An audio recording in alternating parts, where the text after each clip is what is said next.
Hello, everyone. Welcome back to the LAOT podcast. I'm Arnav Mathur, an editor at LAOT. Today, we're unpacking a question that is both immediate and deeply foundational to how millions of Indians experience everyday life. The question is this: are municipal corporations failing? I'm joined today by Anish Gawande. Anish is a politician currently serving as the national spokesperson of one of India's major political parties, NCP-SP. He grew up in Bombay, he was educated at Columbia, and was awarded the Rhodes Scholarship to the University of Oxford, where he studied public policy and intellectual history. Alongside his political work, he co founded Pink List India, which is the country's first archive of politicians supportive of the LGBTQ plus rights. Anish, thank you so much for joining us today. Thank you very much for having me, Arnav, and for your very kind words. Most interviewers nowadays don't call my political party a major political party, specifically because of municipal corporation election results. So it's good Yeah. to feel a little more validated on this podcast, amongst other things. We're excited to discuss the state of affairs we currently have in our cities and many things in addition. Yes. So, of course, municipal corporations sit at really the heart of urban governance. They are responsible for infrastructure, for public health, sanitation, education, and almost everyday services that make city life possible.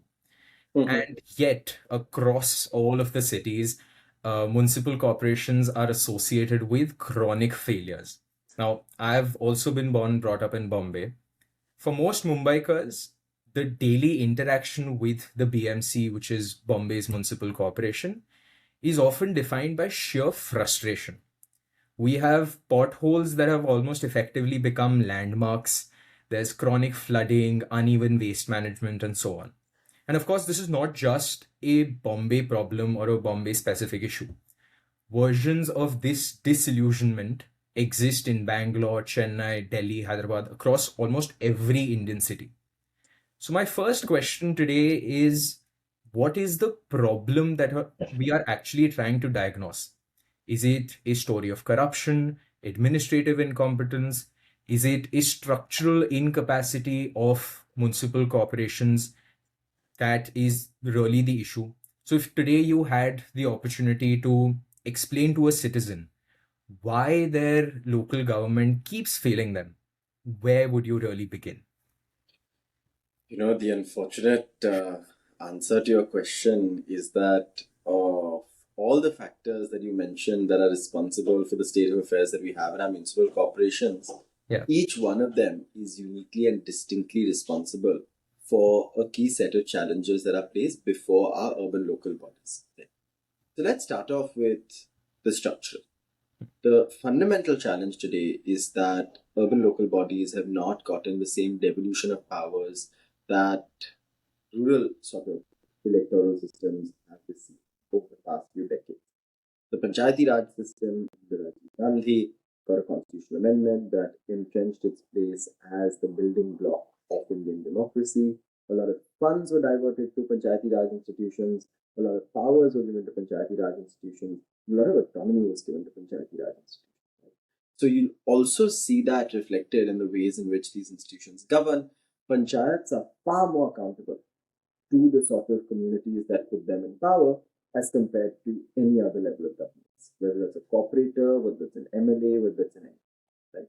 Of course, that's also because they're the smallest sort of factor of governance. They're the lowest common denominator between all of these larger structures that are built around them.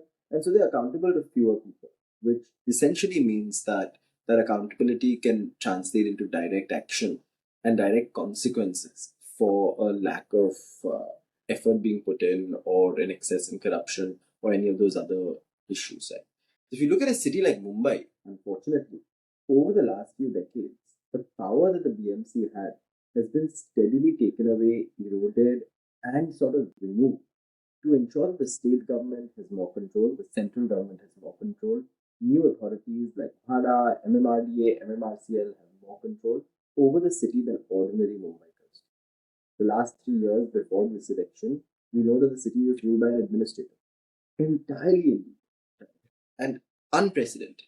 Even the British did not leave Mumbai to an administrator for this long and conducted elections with a frequency that was higher than that which we've seen in the last few years in Maharashtra, and particularly in a city like.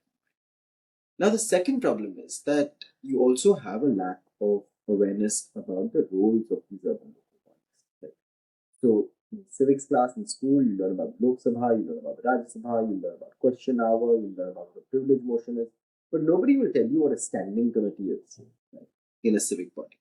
Nobody will tell you what sort of responsibilities are endowed upon the civic body, what powers that civic body has, who to go to, for example, when there is a fire in your neighborhood or when you need to get a more fundamental solution to the sewage treatment plant that's not been processing any of the wastewater being generated by your neighborhood, which is unfortunately otherwise just going straight into the sea, right? And polluting the environment around you, the view you get, the water you drink. So in those ways, I think civic education is very important because we simply are not informed enough as citizens as to what we can ask of our corporate, even if we could ask something. Right? So what will you ask a corporator to do if you don't know what the corporator is responsible? And that is a fundamental problem because even the limited power that corporators, that power has been sort of rendered invisible by the fact that citizens don't know those existing powers. And the third and final part is you're right. I mean, there's rampant corruption at the urban local body level because these bodies have been seen as cash cows that are responsible for funding political parties or other sort of institutions and organizations. And they have been completely looted over the last few decades. And this is across party lines. This has been a concern that has been raised time and time again. There are some structural reasons for it. In the processes through which tenders are passed in these urban local bodies are not transparent. They don't value merit or quality of work done. There's no independent audit of any of these systems and no accountability mechanisms that exist once somebody is elected to these urban local bodies to keep them in check. And there's also a fundamental problem because at the end of the day, the elected representative is only one small part of these urban local bodies. In many ways, the legislative part rests upon the elected representatives. The administrative and executive functions rest with bureaucrats. And so those bureaucrats are entirely unaccountable to the public and tend to be more corrupt than your elected officials. And I think, unfortunately, all the blame gets put on the elected officials. But you have a situation today where the local operator has no right to decide which road should be built in his constituency, whether or not the hospital in his constituency is getting funds, whether or not the money collected from parking lots in his constituency is used in his constituency. Right? And so there is a network of governance that is unaccountable to the people and unelected that is currently running our urban local bodies, which is why several of us, including my former boss and very dear mentor and friend Milind Devra, have demanded a directly elected, directly accountable mayor in Mumbai, right? Like the mayor of New York, like the mayor of London. And I know those are comparisons that have been made in a very pejorative lens in this past election cycle, saying that we don't want to become like New York or we don't want to become like London. But unfortunately, the party making these statements has forgotten that those two cities are, as they stand today, far more livable than the city we live in. Thank you so much for that very comprehensive answer. I think the 3 points that you've made about, the structural issues within the institutions, the lack of civic education, and corruption and understanding of how the power has to be devolved across, different levels of government. I think it's very important. And I think throughout this conversation, we'll touch upon all three of these themes. But one interesting point that you mentioned is about the Maharashtra elections that just happened, the Maharashtra Municipal Corporation election. And of course, there were a lot of delays, there was massive litigation. That to me seems to be very explored in the current literature and the media. What I really want to understand from you is how do political parties view municipal elections internally? When they're deciding on who gets a ticket to become a corporator, how is it different from state elections? How is it different from the central elections? What sort of ideology do political parties go with when they're looking at these elections, because ultimately that determines who gets the seat and how they effectively function in those positions of power. So, if you could tell us about how internally these mechanisms work. So I'll tell you, at least for my party, right, that these are mechanisms that are very transparent. For any election, you fill out a form expressing your interest to contest that election. You fill out that form if you're a Supriyatai Sule. You fill out that form if you're a Rohit Pawar. You fill out that form if you're Yugendra Pawar asking for an assembly ticket. You fill out that form if you're an Anish Gawande asking for a BMC ticket as well, right? And so, in many ways, the process remains the same across various levels of election, where you have to submit a form, the number of people who are interested in contesting are then reviewed, and then a final decision is taken on who gets the ticket. But also, this has to be done keeping in mind the fact that basically there are alliances at stake, you don't know which seat you're going to get, and so an expression of interest, which comes in possibly a month or 2 months before an election, is compounded by a sort of constant review process that goes on until the day of filing nominations, wherein a candidate is finalized and the seat sharing is finalized, right? So it's slightly chaotic in that sense. And so you see the kinds of decisions that citizens are often outraged about. You see lots of leaders being upset that they've not been granted tickets. And unfortunately, it's part and parcel of trying to decide who gets to contest an election in a country of 1.5 billion people. Right. Now, how these tickets are reviewed is very different at a local level compared to a national. Right.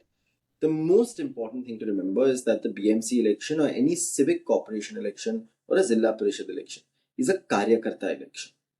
Your rank and file, which has been supporting you in the national election, in the state election, finally gets to contest an election at the civic sort of level. Which means that this is an election of the Karyakartas, by the Karyakartas, for the Karyakartas. You have to reward loyalty, you have to reward people who worked for the party for many years, you have to, of course, reward winnability and whether or not they can win in that constituency. But often, because the constituency is smaller, because accountability is higher, the best candidate to give a ticket to is usually the candidate who's done the most work at the local level. So somebody who's run a school or run a charity in that area, somebody who's been a professor in that area, somebody who's sort of worked in sanitation or crusade against corruption in the area, somebody who's brought a lot of jobs to the area, right? That kind of respectability that you enjoy in your own neighborhood matters the most when you're contesting a municipal corporation election. Now, these are decisions also left up to the local unit of the party leadership. Very often for a sort of MLA seat or an MP seat, the district committee will usually make a recommendation, but the final decision will rest in the hands of the state level leadership or the national level leadership. Right. In a municipal election, you will see the local leadership play a far more decisive role, where you'll have the state leadership pretty much signing off on whatever the local unit has said, because you don't have intelligence at that granular level to make that distinction and decision for yourself. So, for example, Pawar Sahib, who is otherwise very involved in a state election or a national election, is not involved in a local body election at all. Keeps entirely out of it, both in terms of campaigning, but also in terms of seat selection. So, in that way, they're the most decentralized and democratized elections. Unfortunately, what that ends up creating is a situation where the young are pitted against the old. And you see those who come with a lot more experience being favored in ticket distribution compared to young folks who may otherwise lose out.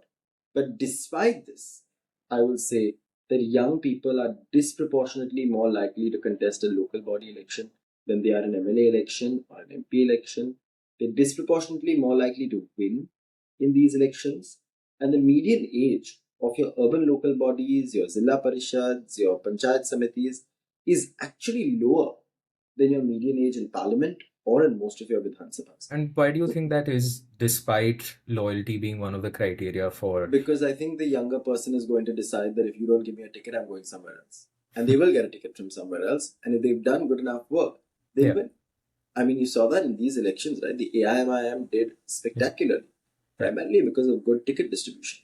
They Hmm. managed to give tickets to deserving candidates. They plonked off candidates from wherever they could Hmm. who did not get a ticket from major parties, and those candidates won. Yeah. It's something that you've seen in the past with other smaller political parties as well, who managed to make a strong showing despite not having long-standing presence in a particular Correct. area. Yeah. It's one of the experiments that have been carried out by various larger political parties. For Hmm. example, the Arnav Mathur party, which in this election contested the municipal elections after having not contested the Vidhan Sabha and the national elections in Right. Maharashtra. So it is a space where young people can actually Hmm. show that impatience of being young and decide that, hey, listen, if you're not letting me rise, I'll go somewhere else. Makes sense. I think this was like a really important thing for me personally to talk about because, we talk about democracy as freedom of choice and you elect your own representatives, but it's also important to understand who decides who gets to represent in the first place. And ticket distribution is something that's not really talked about in greater depth when it comes to the municipal election area as well. So now coming to the first point that you made about the institutional structures. So municipal corporations are often understood as local governments, but legally they are creatures of state legislation. Yep. They are empowered and constrained by municipal acts that are drafted and passed by the state governments. And their powers, functions, and finances come under Article 243W of the Constitution. Now, in our cities, if citizens feel alienated from their city government, do you think that this is legally baked in? What kind of institutions do our municipal laws actually create? And you've alluded to it that they're not really autonomous and they're not capable of independently responding to citizen needs. But do you think that this is something that was envisioned by the Constitution? And if not, then how do you think we counter this particular aspect? Well, no. One, our municipalities are far older than our constitution is. Yeah. Right? The BMC Act is far older than the Constitution of India. The acts that currently govern the Kolkata Municipal Corporation, the Chennai Municipal Corporation, and other municipal corporations across the country, including to some extent the New Delhi Municipal Corporation, also, although that's gone through a variety of sort of changes over the years, are very, very old acts. Yeah. Right? These are institutions that have existed for centuries, not just decades. Yeah. So we'll bifurcate into those that have already been existing and those that are now being created. For those that are already existing, I think you have a far greater set of powers that have been entrusted upon these municipalities. So property tax is a very important space to focus on. Fire departments, for example, are an important space to focus on. The creation of a DP that is entrusted to this municipal corporation. The development plan is an important task that's left to the municipal corporation. And these are sort of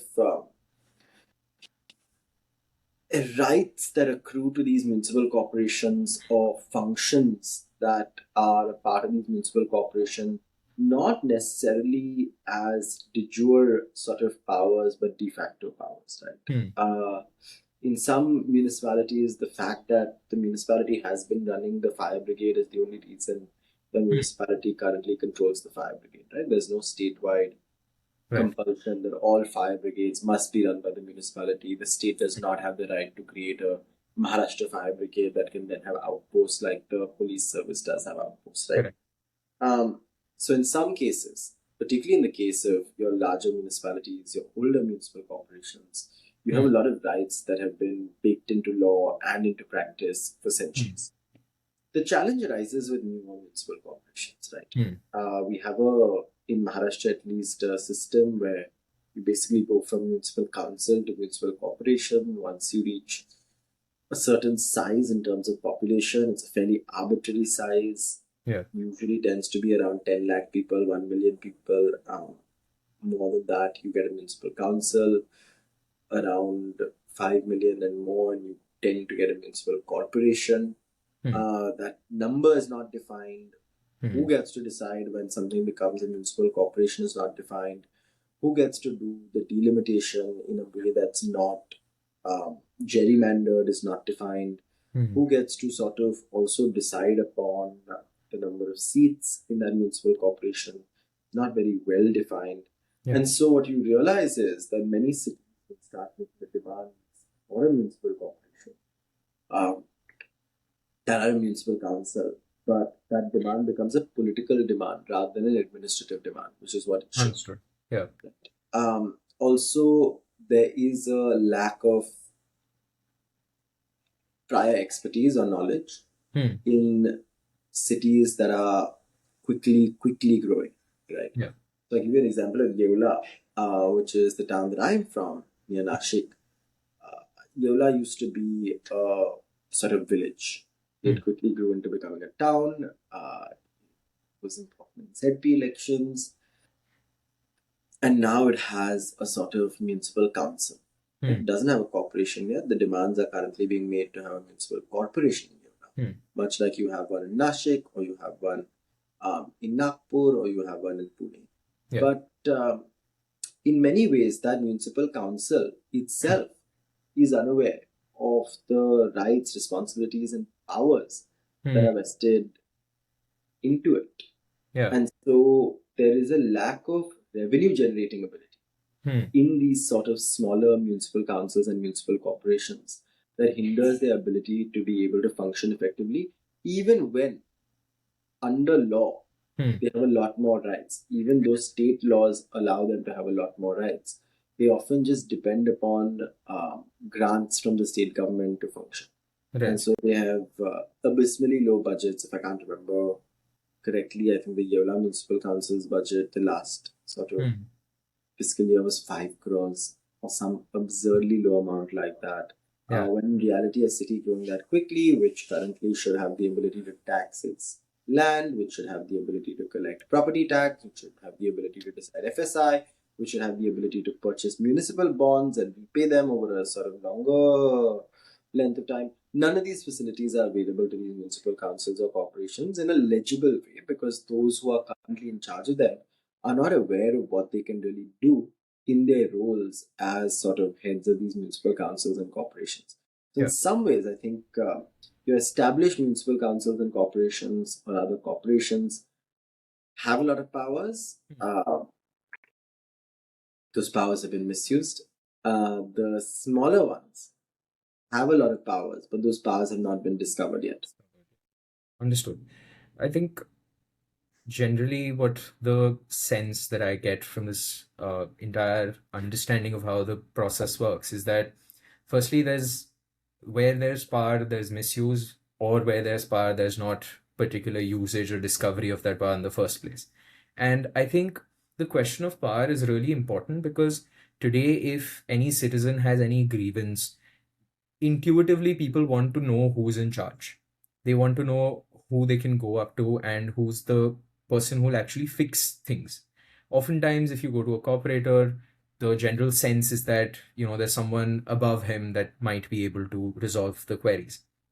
You've also mentioned about the idea of having a directly elected mayor in the first place. Now, I think Section 37 of the BMC Act, which is, you mentioned, it's from 1888. It's a very old act.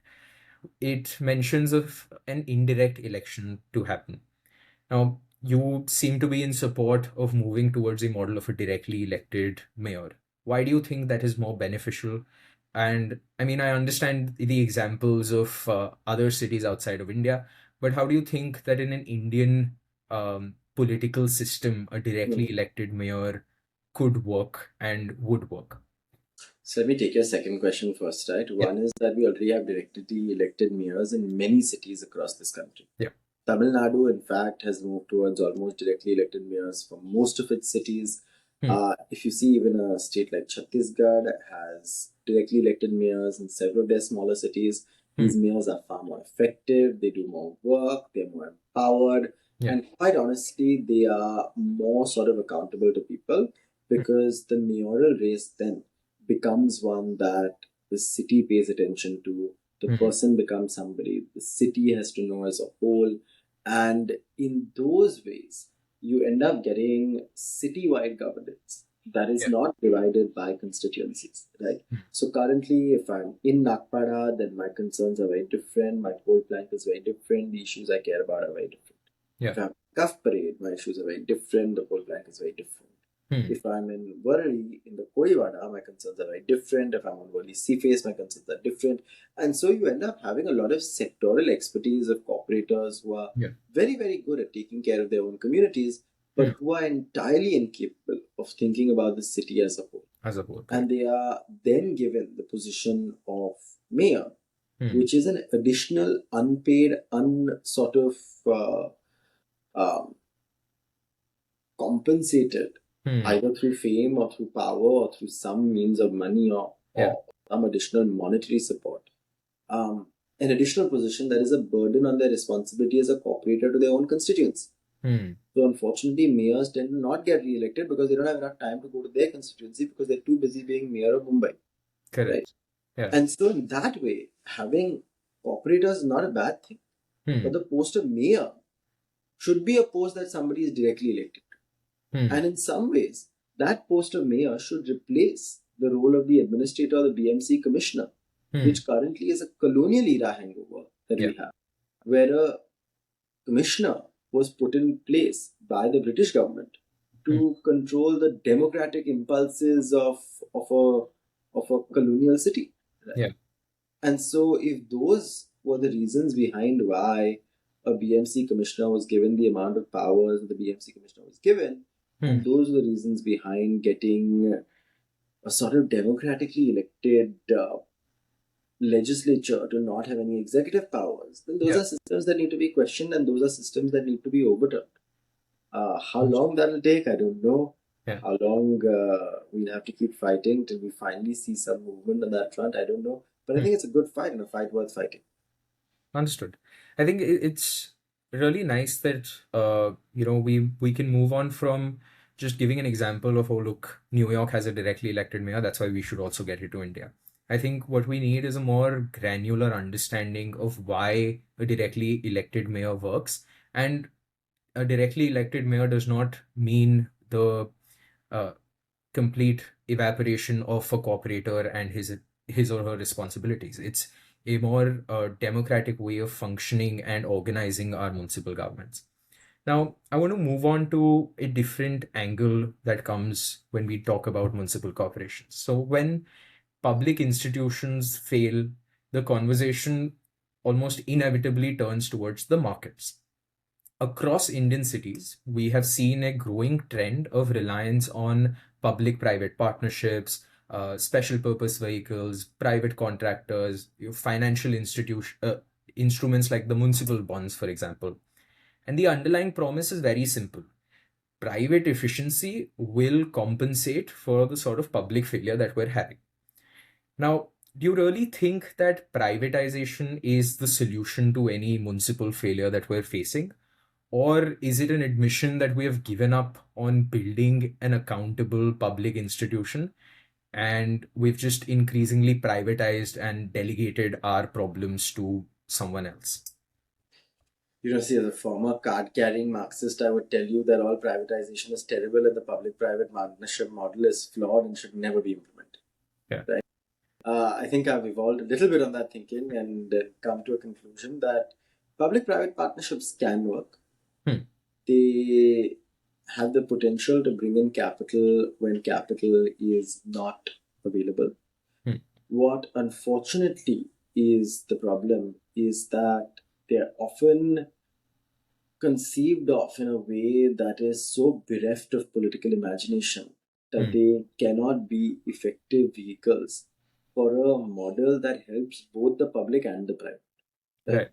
So they end up only benefiting the sort of private or the public-private partnership model. So Bandra-Worli Sea Link is a great example. Yeah. It was supposed to be toll-free almost a decade ago.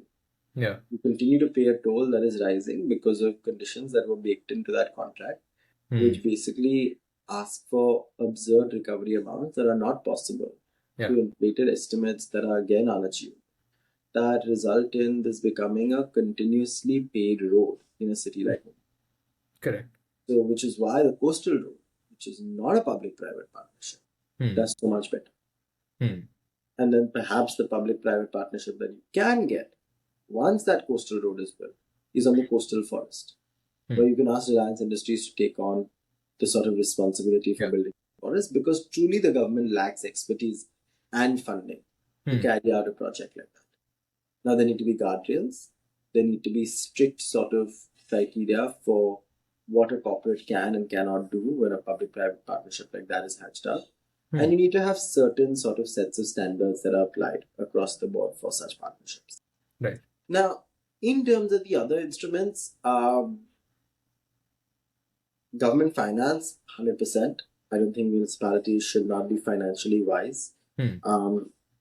In fact, the only way for them to be able to fund a lot of these projects Yeah. without public-private partnerships is to invest in things like municipal bonds, is to raise money through the market, Hmm. is to sort of become financially solvent. Yeah. And financially solvent in a significant way to enable them to pursue projects at such a scale. During this past election campaign, we made a very, very powerful pitch to argue that our alliance partners, the Shiv Sena Uddhav Balasahev Thackeray, which was in some ways in government in Mumbai for the last 30 years, was not a complete failure, by pointing to how a BMC that was in a sort of credit or funds deficit was transformed into a civic body with a 92,000 crore surplus and a sort of 92,000 crore fixed deposit and asset bank that really enabled it to be more ambitious and more people oriented than any other municipal corporation in the country, right? I certainly don't believe that you should have public-private partnerships in things like hospitals, public hospitals in particular, because they deny service to those who need it most. I don't think you should have public-private partnerships in things like education, because I think that sets a model for a kind of tiering of education that we don't particularly need in the country right now. And you don't need public-private partnership in essential facilities, right? Yeah. Particularly those that have large national security implications. Your electricity grid being run by a private entity that could tomorrow get bought out by a foreign institution or by foreign capital is worrying. The fact that potentially your water supply is going to get privatized in a way that makes it difficult to regulate the delivery of water, the hoarding of water when water scarcity becomes a real challenge is terrifying. And I think we need to be very careful about which sectors we allow public-private partnerships in and whether or not they're benefiting both the public and the private. Understood. I think it's very important, and this was like essentially the genesis of my question as well, because it's not just a policy choice of whether or not you privatize a particular industry. It's a change in how we imagine the city itself. Because if your roads become assets, your water becomes like a revenue stream, just the language of how you look at these public utilities change over time. It can also lead to a complete change in how democratic spaces within a city and a collective life looks like. And I also think there's a risk of it becoming a self-fulfilling prophecy where you have a weak public institution, the government is not able to do something, so they bring in a private contractor or privatize that particular industry. Because it's now privatized, the government is further weakened and they don't have enough accountability in the first place. So it's a loop that you get stuck in if you I don't. mean, this was the argument with Air India privatization. Yeah. Problem was that now that Air India is privatized, the government has no experience running an airline or no ability to run an airline. Yeah. And when the real demand comes, which is that an airline like Indigo needs to be privatized because of what is happening with its operational sort of functionality, and because it's now a national security asset and, quite frankly, means of public transport, you hit the same wall that you would have hit with Air India a few years ago, where you're like, we need to get better at running this airline. I mean, the solution is not sell the airline. The solution is get better at running the airline. So, government has no business being in business is a phrase that I don't necessarily agree with. I think government needs to be in business. Government has every right to be in business. It just needs to be in business in a way that's well run and competitive in the free market. Understood. Thank you so much for that. And I think in like moments like these, when we're talking about privatization and just the governing of municipal elections and municipal corporations, the courts and the judiciary inevitably enter into the picture. We've seen repeated litigation around municipal elections, delimitation, reservation, and the courts have seemed to have reminded the states that of their constitutional obligations. They've expressed concerns about democratic deficits in the local governance bodies. The question that I want to ask you is not just what the courts have done in the past, but what can courts realistically do in this domain of local self-government? Is the municipal governance problem that we started off with, is it something that law and litigation can meaningfully fix, or is it purely a political issue? First, the courts can ensure that elections happen on time. I mean, it is a mockery of the court Yeah. that elections took this long to be held despite multiple verdicts from the top court of the land instructing the government to hold elections, right? So the courts need to reassess their ability to enforce their own judgments, because otherwise public faith in the institution is going to hit record lows. So I'm very worried about the state of our institutions, particularly in their inability to deal with these kind of civic issues, because they don't recognize the fundamental solution is to hold the elections and hold them fairly and not to decide on behalf of the civic bodies. Now, when courts do decide on behalf of civic bodies, they make a complete fool out of themselves, right?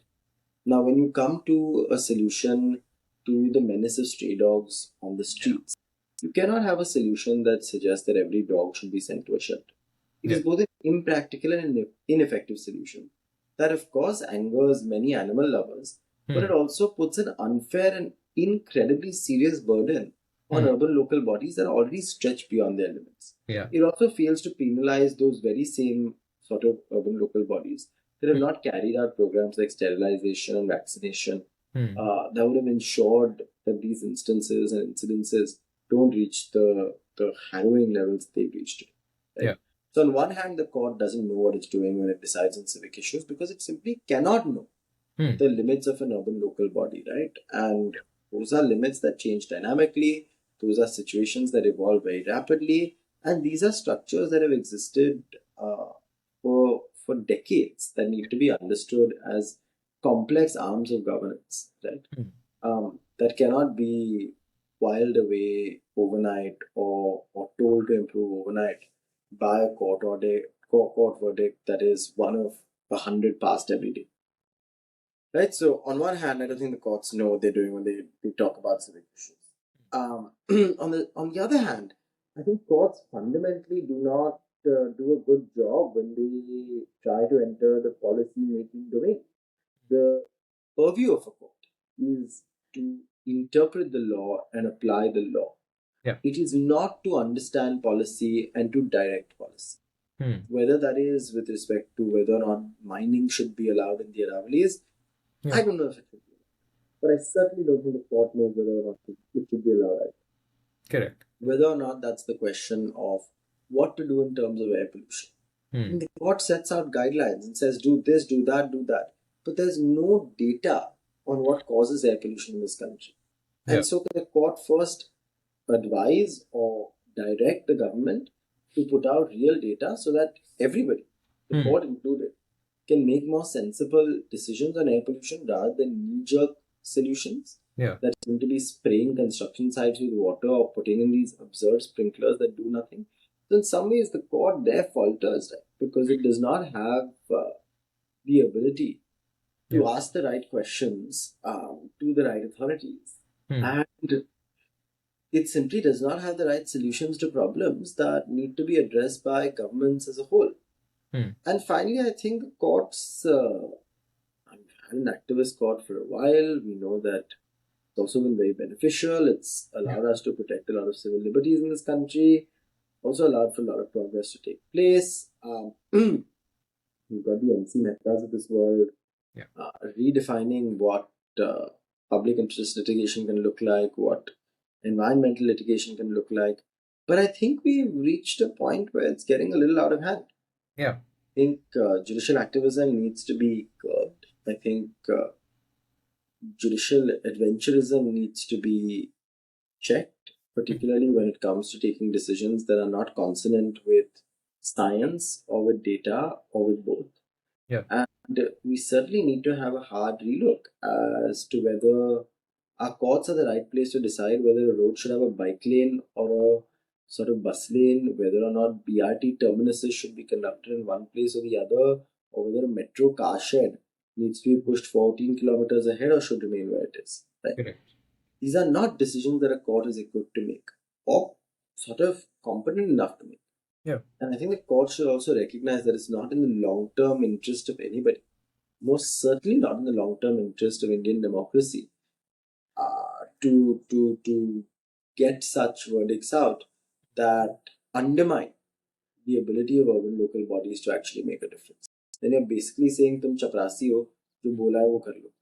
Correct. You know, you can't do that as a court. These Yeah. are elected representatives who have won their seats and Right. gotten elected to their constituencies. Unelected judges who have not been elected to their seats cannot be dictating to elected representatives on anything. Yeah. It also hurts the credibility of the individual corporator or 100%. entire system in its whole when they take a policy choice in their wisdom, which gets overturned by the court and then something else comes up. So I think it's also important for us to look at the limits of what the courts can effectively do, where should they step in, and where the line between, judicial activism and adventurism, like you mentioned, where that line is. It's something that all institutions of the government need to think about and really work together in order to ensure that municipal governance reaches the sort of idea that it was built around. So let me end this conversation by stepping back and trying to pull all of the things that we talked about together. We've of course discussed the institutional issues that municipal governance fails, the sort of power that is being devolved, and how sometimes the state or the center has some push and pull that does not allow the municipal corporation to really function the way it's supposed to. We talked about the importance of civic education, of knowing who to hold accountable, what are their powers, how do you take the responsibility. We've also discussed a very interesting point on how internally political parties view municipal elections. And we've discussed the public private partnerships, what the scope and the length to which it can go. And of course, we closed up with the courts. Now, this entire conversation, I think it's more of a conversation starter for the future. We've discussed the issues and then possibly to move towards a little bit towards the solutions. But just one last really open-ended question for you. What would it actually take in terms of solutions for municipal corporations to function as working democratic institutions once again, or for the first time? Listen, democracy is always a work in progress. I think we're working towards making these institutions function. Today, we will be working towards making these institutions function till the day we die. Right? Yeah. We cannot imagine that there is a perfect future where everything is fixed and suddenly we don't have to put in effort anymore. Democracy is not about finding the perfect system. It's waking up and trying every morning. And it's an imperfect system. Yeah. It's a slow system. It's a system that all of us are frustrated with, but it's a system that works beautifully. Right? Yeah. I think I'm very hopeful with the advent of young people who are entering politics, with the advent of young people who are taking to social media to sort of voice their concerns, with the advent of a return to rights-based demands that are not requests of elected representatives, but demands of elected representatives, that will ensure that we have more functioning civil bodies. Yeah. I think no longer are people satisfied enough to be like, Acha, chalo, coastal road, aapne band diya, very nice. People are also asking, why aren't there enough exits on the coastal road? Yeah. Why are there no buses on the coastal road? It's not enough to say, ki, acha, metro band di. People are also like, why is the stop here? Yeah. Why is there no last mile connectivity? Right? It's no longer enough to say, ki, AC buses lad. Hmm. Why are the number of buses reducing on the street? Why Hmm. are there not enough buses available? It's not enough to say कि fire department है. Why Hmm. is the fire department not reached in time to douse the fire? Yeah. Right? These are now questions that people have started asking Hmm. of the elected representatives with a far greater degree of passion Yeah. and a desire to hold them accountable. Earlier the city was a site for alienation from community. Correct. In many ways, the city remains a site for alienation from community. But the ways in which we're forming newer forms of community online, Yeah. the ways in which we're creating new sort of ecosystems through paddle and pickleball, but also through community sort of ventures like community theatre and community libraries, and through a sort of revival of the idea that we all need to take care of each other in the aftermath of COVID-19. I think that creation of community is a very positive sign and will hold us in good stead when we look to reform these institutions, when we look to rework these institutions, and when we indeed look to rebuild these institutions in the months and years to come. So I think I'm cautiously optimistic that we've certainly not done well enough for the past few decades, and I don't think we'll do well enough, at least by my standards, for the next few decades. But we've made a start towards getting better, and we've hit such rock bottoms that there's no way up. There's no way but up. Yeah. Right now. Yeah, I think asking the right questions, demanding the right things, and having a community sense ultimately is what will make us go towards a better shared future. And I would just like to thank you so much for joining us for this conversation, for allowing me to really pick your brains on these really technical issues as well as broader, larger issues as well. So thank you so much for joining us, Anish.